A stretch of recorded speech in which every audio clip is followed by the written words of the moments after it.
18 থেকে 26 হলো। আপনারা তো এই আনএডেড মাদ্রাসার টিচার স্টুডেন্ট কে পড়ে না তার ধর্ম খুঁজতে যাচ্ছে, সে পড়ে এইটা খুঁজতে যাচ্ছে না। তাহলে 8 বছর ধরে আপনাদের সময় হচ্ছে না। আমরা বারবার গভর্নমেন্টকে এটাই বুঝি গভর্নমেন্ট খারাপ হয়ে গেছে। আজ আমাদের 72 দিন ধরে 73 দিন আপনি বলে রাখতে হয়। ওরা শিক্ষা ব্যবস্থা বাঁচানোর কাজে করতেই চায় না, ধ্বংস করতে চাইছে। তাহলে কেন আপনাদের কথা শুনবে, কেন বুঝবে? আচ্ছা, আপনারা রাস্তায় থেকে এত কথা বুঝছেন, আর এখানকার চেয়ারম্যানরা আজকে 24 তারিখে অর্ডার হলো, আর সব স্কুলে চলে গেছেন।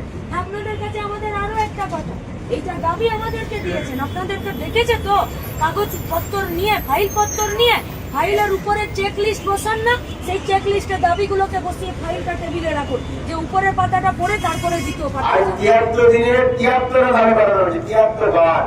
প্রতিদিন আমরা এরা কালা বোবা হয়ে গেছে। মাদ্রাসা থেকে যাচ্ছেন তো, আরে সরকার কাল থাকবে না, চেয়ারম্যানদেরকে কালকেও থাকতে হবে। ওরা যাবে কোথায়? যারা চাকরি করছে তারা যাবে কোথায়? ওদেরকে তো থাকতে হবে।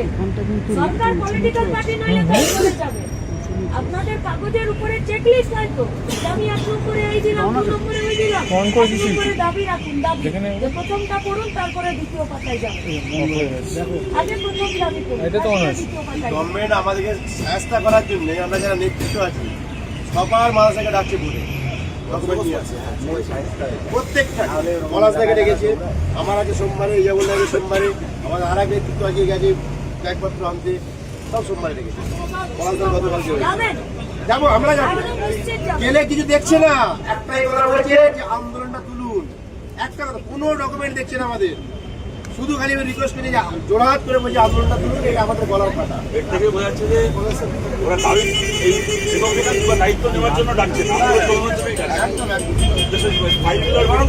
নবান্নে যে কটা মিটিং করেছি সেলিম স্যার, আমাদের প্রিন্সিপাল সেক্রেটারি, উনিও বারবার বলে কি আন্দোলনটা তুলুন, আমরা সব করে দেবো। এছাড়া আমরা মিথ্যা কথা আর শুনতে চাই না। অনেক প্রতিশ্রুতি আমরা পেয়েছি, আজ না হলে ছাত্রদের লজ্জা কি আছে, আপনাদের লজ্জা। বাড়ি যাও এই কথা বলে বলছে তোমরা আন্দোলন তুলে সবাই তো চাকরি কাজে চলে যায়। সরকারের পক্ষ থেকে যদি আমাদের দাবি দাওয়া মেনে নিয়ে যদি জিওটা প্রকাশ করে দেয়, তাহলে তো হ্যাঁ, তাহলে আমরা সবাই এখানে বসে বসে আমরা তো আমরা পিছনে যাবো বাড়ি।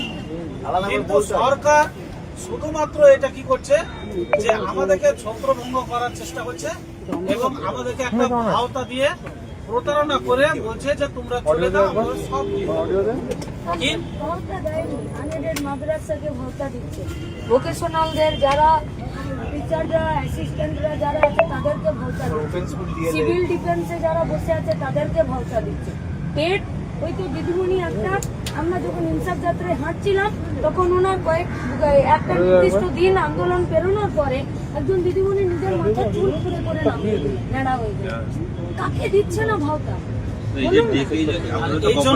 এই জন্য আমরা মানে হাইকোর্টের পারমিশন নিয়ে আমরা এই মঞ্চ তৈরি করেছি। আর আমাদের এটা ইচ্ছা, আমাদের এটা ওয়াদা, যতক্ষণ পর্যন্ত আমাদের পূর্ণ অধিকার না বুঝে পাবো ততদিন পর্যন্ত আমরা এখান থেকে উঠবো না, আর উঠতে পারবো। সরকার আর একটা এমবার্গো জারি হয়ে যাবে, কিন্তু অর্ডার দেওয়ার জন্য করছে তো না, এমবার্গোর সাথে এটা কি সম্পর্ক? অর্ডার দেওয়ার জন্য ডাকছে, অর্ডার পাচ্ছেন না। এই এমন জালিয়া, এর আগে শোনা যে নেতাজি ইন্ডোর স্টেডিয়ামে 2 বছর আগে একটা রিক্রুটমেন্ট নিয়োগের মেলা করি, ওরা মুখ্যমন্ত্রী নিজে হাতে করে অর্ডার মানে চাকরির রিক্রুটমেন্টের লেটার দিল, তারপরে তারা বাড়ি গিয়ে সেই কোম্পানিতে যোগাযোগ করলো যে আমরা পশ্চিমবঙ্গ সরকার থেকে নিয়োগের লেটার দেওয়া হয়েছে, আমরা কবে চাকরিতে জয়েন করবো। তখন সেই কোম্পানিগুলো বললো আমরা প্রথমে যে আমরা আরও পশ্চিমবঙ্গ সরকারকে বলিনি যে আমরা আপনাদের পাটনা কোনো ক্যান্ডিডেট চাকরিতে নেবো, ওই রিক্রুটমেন্ট অর্ডারটা মানে অর্ডার দিচ্ছে না, না দেওয়াটা কি জালিয়াতি? অর্ডার যে অর্ডার দেয় মুখ্যমন্ত্রী নিজে হাতে করে দেয়, সেটাও জাল। তামিলনাড়ুতে নেতাজি ইন্ডোর, তামিলনাড়ুর কোম্পানিতে নাকি তারা চাকরি দিচ্ছে। তারপর তারা ফোন করেছে ছেলেমেয়েগুলো তামিলনাড়ুর কোম্পানিতে, সে বলছে আপনাদের মুখ্যমন্ত্রী ফ্রড, আদৌ এরকম কিছু করা হয়। এই হচ্ছে এদের চরিত্র। আমরা কোনো মতেই উঠছি না, আমরা উঠবো সেদিন যেদিন আমাদেরকে জিও আকারে সরকারের পক্ষ থেকে আমাদের হাতে ধরে দেবে, সেদিন আমরা শ্মশানে চলে যতক্ষণ পর্যন্ত না দেবে, যতই বাধা বিপত্তি আসুক না কেন, আমরা সমস্ত বাধা বিপত্তি মোকাবেলা করে এখানে আমরা ঠিক আছে। জেলায় জেলায় বাড়িতে চলেছে। যিনি আইএস অফিসার উপায়ুক্ত রহমান সাহেব তিনি গেছেন আমার জেলায় পলাশদাকে আজকে এসডিও অফিস থেকে বলবেন এসডিও ম্যাডাম যে আপনার বাসায় যাবো আপনি আসেন সকালবেলা বেরিয়েছে দিল না 10 বছরের তাহলে ডিপার্টমেন্টের পিপিজিএল ছাড়া এখন কেউ নেই, সব জেলায় বসে আছে, সব ডিপার্টমেন্ট বন্ধ। তাহলে কি চাপ পড়েছে? একটা চাপ করে দিই, আমাদের সবচেয়ে আমাদের জন্য যে বরাদ্দ হয় সেটা আমি আপনাকে পাঠিয়ে দেবো। 100 কোটি টাকা বরাদ্দ হয়েছে গত 20 কোটি টাকা, 100 কোটি টাকা গত বছর বরাদ্দ হয়েছে। আমাদের শুধুমাত্র সামরিক ছাড়া কিছু দেওয়া হয় না, 20 কোটি টাকা, বাকি টাকা কোনো দেওয়া হয় না। আমি পরিষ্কার আমরা বারবার জানতে চাই, আমি প্রকাশ্যে বলছি 100 কোটি টাকা দেওয়া হয় শুধুমাত্র সামরিক দেওয়া হয়, আর কিচ্ছু দেওয়া হয় না। সামান্য 20 কোটি টাকা, তাহলে বাকি টাকাটা আমাদের জন্য বরাদ্দ কিছু টাকা দিদি, যেটা বরাদ্দ করেছে সেটা দিয়ে দিচ্ছে, সেটা দিলে তো আমাদের একটা প্রশ্ন হয় না। বিষয়টা আমাদের পাওয়া না পাওয়া না, বিষয়টা এত বড় একটা ঘাবলা হয়ে যাচ্ছে আর আমরা সবাই চোখ বন্ধ করে বসে আছি। টাকাগুলো যাচ্ছে কোথাও, বলবে নাকি? পশ্চিমবঙ্গে শুধু আপনাদের টাকা নয়, মাইনরিটি ডেভেলপমেন্টের টাকা, স্বাস্থ্য ব্যবস্থার টাকা, যা বাজেটে প্রথমে অ্যালটমেন্ট করে, তারপরে যা রিভাইজ করে, তারপরে যা খরচ করে, সেসব জায়গায় দেখা যাচ্ছে যে ওরা প্রথম কথা যা টাকা বলে সেই টাকা বরাদ্দ করতে পারে না, রিভাইজটা তার থেকে বেশি করে আর খরচ করে সেখান থেকে কম। আর বাকি টাকা কোথায় চলে যাচ্ছে কে জানে? পাড়ায় চলে যাচ্ছে, পাড়ায়। আমার পাড়া আমার সমাধান, পার বুথে 10 লাখ, আর আনএডেড মাদ্রাসারা বুথ থেকে উঠে এসে কলকাতায় বসে আছে। আর শুধু আপনারা নয়, সিভিল ডিফেন্স বসে আছে, কম্পিউটার টিচাররা বসে আছে, এইটা এখন একটা বিশেষ ধরনের প্যারা টিচার, প্যারা টিচারদের কারা। আর এখন পাড়ায় পাড়ায় তো মেলাও চলে গেছে। দুয়ারে সরকার গেছে আর আমরা দুয়ার থেকে সরকার কাছে এসেছি। এই যে বললো পরিযায়ী শ্রমিকরা চলে আসে 5,000 টাকা করে দেবো লোকসভার আগে করে। এখানে যারা আছে সবাই তো মোটামুটি জেলায় থাকেন, গ্রামে থাকেন, কিন্তু আপনাদের চেনাশুনো কোন এরকম পরিযায়ী শ্রমিক আছে যে কেরালায় কি তামিলনাড়ুতে কি গুজরাটে কাজ করছিল, সে ফিরে এসছে আর 5,000 টাকা নিয়েছে?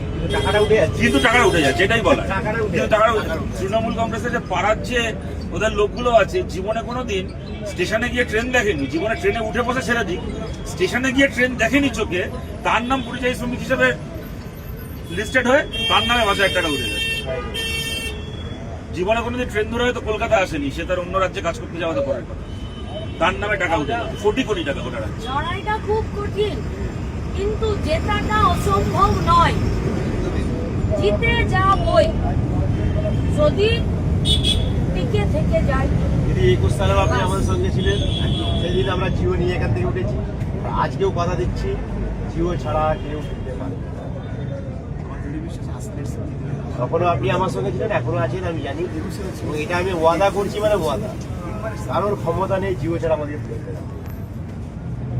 আর আমাদের জিও ঘোষণা যদি না হয় আর ভোট ঘোষণা যদি হয়ে যায়, তাহলে আমরা প্রত্যেকটা পাড়ায় পাড়ায় গিয়ে আমরা ক্যাম্পিং করবো এবং এই সরকারের বিরুদ্ধে আমরা ক্যাম্পিং করে এদেরকে হারানোর চেষ্টা করবো, হারাবোই। 2-3 দিনের মধ্যে যত স্কুল আছে ভিজিট হলেই শয়ে শয়ে শিক্ষক আবার কেউ থাকবে না। ওরা বলছিল রোজার মাস তো উঠে যাবে, কিন্তু তার চেয়ে বেশি শিক্ষক আসছে। সেদিন স্যার মাইনরিটি ভবনে ইফতার করতে আসেন পেছন দিক, এই রাস্তায় আসতে পারেন, কারণ আমরা সেদিন এখানে 500 শিক্ষক বসে ইফতার করেন লম্বা করে।